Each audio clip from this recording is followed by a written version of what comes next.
Hi guys, देखिए हम ये फिजिक्स में पढ़ रहे थे। फिजिक्स में ये भी इलेक्ट्रिसिटी एक चैप्टर है, उसको हम आगे कंटिन्यू करते हैं। देखो, निम्नलिखित में से कौन सर्वोत्तम विद्युत का चालक है? निम्नलिखित में से कौन विद्युत का क्या है? सर्वोत्तम चालक है। तो देखो, ऐसा कौन सा चालक होता है जिसमें क्या रहती है, जिसकी कंडक्टिविटी ज्यादा होती है, जिसमें करंट ज्यादा फ्लो होता है। जैसे तो देखो, तांबा नहीं है, लोहा नहीं है, और एल्यूमिनियम तो हो नहीं सकता, क्योंकि लोहा तो इतना नहीं है इसकी कंडक्टिविटी, एल्यूमिनियम की तो उससे तो चांदी सबसे ज्यादा रहती है इसकी कंडक्टिविटी। ठीक है, तो सर्वोत्तम विद्युत का चालक है, ये सबसे अच्छे चालक है। ठीक है, देखिए नेक्स्ट क्वेश्चन। देखिए, अति चालक का लक्षण है। अति चालक का क्या लक्षण है? तो देखो, अति चालक का है उच्च पारंगम्यता, या निम्न पारंगम्यता, या शून्य पारंगम्यता, या अनंत पारंगम्यता। तो इसका होता है उच्च पारंगम्यता। ठीक है, क्या होगा? उच्च अति चालक। आइसोलेटर होते आपस में जुड़ी, देखो आपस में जुड़ी दो आवेशित वस्तुओं के बीच, आपस में जो जुड़ी हुई है दो आवेशित वस्तुओं के बीच विद्युत धारा नहीं प्रभावित होती है। विद्युत धारा प्रभावित नहीं होती है यदि वे हो कैसे हो? समान आवेश में हो, समान प्रतिरोधकता पर हो, समान धारता पर हो। तो ऐसी क्या होगी जब उसमें विद्युत धारा प्रभावित नहीं होगी? जब क्या होगा, आपस में जुड़ी दो आवेशित वस्तुओं के बीच विद्युत धारा प्रभावित नहीं होगी जब भी क्या हो, समान विभव पर हो। समान धारता पर तो हो जाएगी, समान प्रतिरोधकता हो जाएगी, समान आवेश पर हो जाएगी। ठीक है, इस पे नहीं होगी, तो समान विभव पे। क्लियर है? प्रत्यावर्ती धारा को दिष्ट धारा में, देखो प्रत्यावर्ती धारा को दिष्ट धारा में किसके द्वारा बदला जाता है? तो देखो, प्रत्यावर्ती धारा को दिष्ट धारा में तो किसके द्वारा? रेक्टिफायर के द्वारा बदला जाता है। किसके द्वारा बदला जाता है? रेक्टिफायर। रेक्टिफायर क्या करता है? देखो, रेक्टिफायर क्या करता है, एसी को डीसी में कन्वर्ट कर देता है, एसी को डीसी में। तो समझ गए ना? तो प्रत्यावर्ती धारा दिष्ट धारा को, दिष्ट मतलब डीसी, ठीक, प्रत्यावर्ती धारा मींस एसी, तो एसी क्या करता है? डीसी में कन्वर्ट कर देता है। चीजें क्लियर है? देखो नेक्स्ट क्वेश्चन। देखो, विद्युत उपकरण में अर्थ का उपयोग होता है खर्च को कम करने के लिए।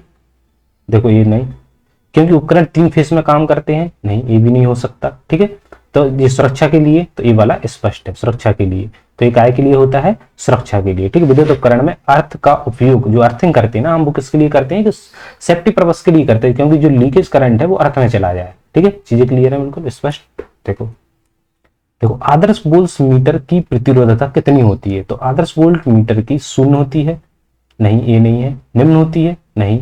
उच्च तो होगी नहीं, असीमित होती है। ठीक है, कौन सी होगी? असीमित। ठीक है, क्वेश्चन देखो, ओम का नियम क्या परिभाषित करता है? तो देखो, ओम का नियम प्रतिरोध को परिभाषित करता है। प्रतिरोध को नहीं, प्रतिरोध को नहीं करता। ओम का नियम होता है V = IR। तो ओम का नियम किसको परिभाषित करता है? केवल वोल्टता को नहीं, अकेला वोल्टता को नहीं करता, केवल धारा को नहीं, धारा और वोल्टता दोनों को परिभाषित करता है। ठीक है, चीजें क्लियर? देखो, प्रीवियस ईयर के क्वेश्चन है, पूछे गए हैं पेपर में। ठीक है, प्रीवियस क्वेश्चन है ये। देखो नेक्स्ट क्वेश्चन देखो। ठीक है, देखो, शुष्क सेल है। शुष्क सेल क्या है? एक प्राथमिक सेल है। शुष्क सेल क्या है? एक प्राथमिक सेल है। कौन सा सेल है? प्राथमिक सेल है। द्वितीयक सेल है? नहीं, द्वितीयक सेल नहीं है, तृतीय नहीं है, चतुर्थ नहीं है। तो देखो, शुष्क सेल हमेशा कौन सा है? प्राथमिक सेल है। ठीक है, देखो फैराडे का नियम, देखो फैराडे का नियम संबंधित है। तो फैराडे का नियम किससे है? विद्युत अपघटन से, विद्युत विच्छेदन से, विद्युत अपघटन से, विद्युत विच्छेदन से, या गैसों के दाब से, या विद्युत प्रसार से। तो देखो, फैराडे का नियम किससे है? तो फैराडे का नियम किससे संबंधित है? विद्युत अपघटन से। तो फैराडे का नियम किससे संबंधित है? विद्युत अपघटन से। ठीक है, चीजें क्लियर है? देखो क्वेश्चन आ जाओ। एक फ्यूज तार का उपयोग के लिए होता है।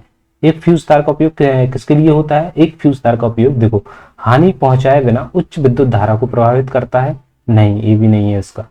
अत्यधिक धारा प्रवाह के समय विद्युत परिपथ को तोड़ने, या किसी व्यक्ति को विद्युत झटकों से बचाने के लिए, या इनमें से कोई नहीं। देखो, अत्यधिक धारा, जब फ्यूज का काम क्या रहता है कि जैसे हम कोई भी अपने उपकरण में फ्यूज लगा देते हैं। क्यों लगाते हैं? क्योंकि ज्यादा अगर करंट फ्लो होगा तो वो क्या होता है? ब्रेक हो जाता है, ब्रेक हो जाता है। तो जिससे हमारा करंट फ्लो ना हो और हमारे अप्लायंस वगैरह खराब ना हो। ठीक है, तो इसके लिए क्या रहता है? अत्यधिक धारा प्रवाह के समय विद्युत परिपथ को तोड़ने में। ठीक है, नेक्स्ट क्वेश्चन देखो।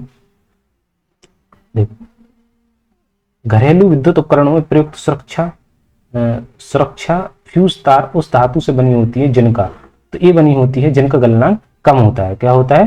जिनका गलनांक कम होता है, क्योंकि अगर फ्यूज अगर ज्यादा होगा तो फिर वो ब्रेक नहीं होगा। प्रतिरोध कम हो, नहीं ये भी नहीं होगा, विशिष्ट घनत्व भी नहीं होगा, इससे भी नहीं होगा, चालकता नहीं होगा, तो गलनांक क्या होगा?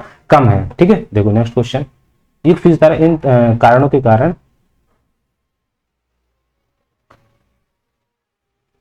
देखो इस तार को इन लक्षणों के कारण पहचाना जाता है। तो क्या रहता है इसकी, देखो उच्च प्रतिरोधकता, लेकिन इसका क्या रहता है, देखो न्यूनतम प्रतिरोधकता उच्च गलनांक नहीं, उच्च प्रतिरोधकता एवं उच्च गलनांक नहीं, उच्च प्रतिरोधकता एवं निम्न गलनांक, ये वाला होता है, नहीं ये वाला होता है। ठीक है, चीजें क्लियर है। देखो एक देखो एक विद्युत सर्किट में एक फ्यूज तार का उपयोग किया जाता है, एक विद्युत सर्किट में एक फ्यूज तार का उपयोग किया जाता है। तो एक विद्युत सर्किट में एक फ्यूज तार का उपयोग किया जाता है किसके लिए, संचालन विद्युत ऊर्जा के खर्च को कम करने के लिए एक फ्यूज तार का उपयोग, वोल्टेज के स्तर को स्थिर रखने के लिए, सर्किट में प्रवाहित होने वाली विद्युत धारा को रोकने के लिए। ठीक है, विद्युत तार को अधिक गर्म होने से बचाने, तो ये वाला है इसका, सर्किट में प्रभावित होने वाले अधिक विद्युत धारा को रोकने के लिए। ठीक है, चीजें क्लियर है, बिल्कुल समझ आ रही है ना। इसको क्या होता है, विद्युत धारा को रोकने के लिए। ठीक है, ये वाला आंसर हो जाएगा। ठीक है, नेक्स्ट क्वेश्चन आ जाओ। देखो फ्यूज, देखो फ्यूज का सिद्धांत है, तो देखो फ्यूज कौन सा होता है, फ्यूज विद्युत का रासायनिक प्रभाव, नहीं ये वाला नहीं है। फ्यूज का ऊष्मीय प्रभाव, विद्युत का यांत्रिक प्रभाव, ये भी नहीं है, ये नहीं है, तो ये वाला है विद्युत का ऊष्मीय प्रभाव। तो क्या करता है, देखो फ्यूज कौन से का सिद्धांत कौन सा है, फ्यूज का सिद्धांत इंपोर्टेंट है, पूछा जाता है एग्जाम में। ठीक है, सभी क्वेश्चन ऐसे हैं, सभी इंपोर्टेंट है, आए हुए हैं पेपर में। ठीक है, देखो सामान्यतः प्रयुक्त देखो सामान्यतः प्रयुक्त सुरक्षा फ्यूज तार बनाई जाती है, तो काय की होती है, टिन और लेड की बनाई जाती है, टिन और निकल की नहीं, लेड और लोहे की नहीं, निकल और लेड की नहीं, तो ये टिन और लेड की बनाई जाता है। ठीक है, चीजें क्लियर है, स्पष्ट है, समझ आ रही है। देखो नेक्स्ट क्वेश्चन आ जाओ। देखो बिजली बल्ब का फिलामेंट किस तत्व से बना होता है, तो देखो बिजली बल्ब का फिलामेंट होता है जो, उसका क्या रहता है, ये किसका बना रहता है, ये टंगस्टन का बना होता है और इसका गलनांक उच्च होता है। ठीक है, इसका गलनांक क्या होता है, उच्च होता है। देखो विद्युत बल्ब के, देखो विद्युत बल्ब के तंतु के निर्माण में टंगस्टन का प्रयोग होता है, क्योंकि इसका क्या होता है, उच्च विशिष्ट प्रतिरोध होता है, नहीं ये नहीं होता। न्यून विशिष्ट प्रतिरोध होता है, नहीं। उच्च प्रकाश उत्सर्जन क्षमता होती है, नहीं ये भी नहीं है। उच्च गलनांक होता है, ये बिल्कुल स्पष्ट है। इसका क्या होता है, जो टंगस्टन यूज होता है उसका क्या होता है, गलनांक अधिक होता है, यदि कम होगा तो वो ब्रेक हो जाएगा, समझ रहे हैं ना, जलेगी नहीं लाइट, आग तुरंत ब्रेक हो जाएगा। तो देखो इसका क्या हो जाएगा, एक देखो 1 किलोवाट का मान होता है, 1 किलोवाट का मान क्या होता है, 1 किलोवाट का मान होता है 3.6 इंटू 10⁶ जूल। ठीक है, ये वाला डायरेक्ट याद रखना है इसको, 1 किलोवाट का मान, 1 किलोवाट आवर का मान क्या होता है, 3.10⁶ जूल। ठीक है, नेक्स्ट क्वेश्चन आ जाओ। देखो डायनामो एक मशीन है जिसका काम क्या होता है, डायनामो का काम होता है मैकेनिकल एनर्जी को, देखो जब भी कन्वर्ट वाले पूछे जाए ना, तो जो आउटपुट मिलता है उस पर ध्यान दिया करो। तो आउटपुट हमें क्या मिलता है, डायनामो से हमें विद्युत ऊर्जा मिलती है, क्या मिलती है, विद्युत ऊर्जा मिलती है ना, तो यांत्रिक ऊर्जा को विद्युत ऊर्जा में कन्वर्ट करता है। क्लियर है, बिल्कुल स्पष्ट है। ठीक है, थैंक यू ऑल के लिए। ये वाले अपने कंटिन्यू, ये वाला हो गया टॉपिक कंप्लीट।